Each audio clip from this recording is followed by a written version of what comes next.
Today I will show you Yamaha NSIC800WH 140 watts RMS speaker review video. Yamaha is a well-known brand for the manufacturing of not only motorcycles but also electronics such as speakers, which we will be discussing. For years, Yamaha has produced one of the best sound systems and speakers like the Yamaha NSIC800WH 140 watts two-way RMS speaker. One of the most popular speakers that have been trending lately is the Yamaha NSIC800WH two-way models. The speakers come with great power, durability, and one of the best quality speakers.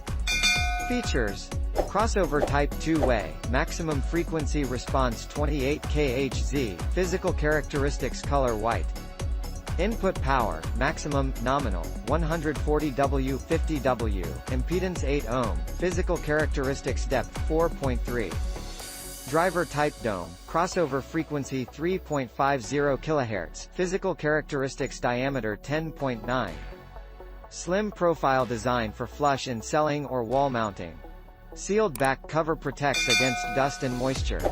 The speakers have a mounting depth of about 108 to 109 mm. Because the depth is relatively small, these speakers can fit in just about every room you want to install them in. Thanks for watching and subscribe this channel.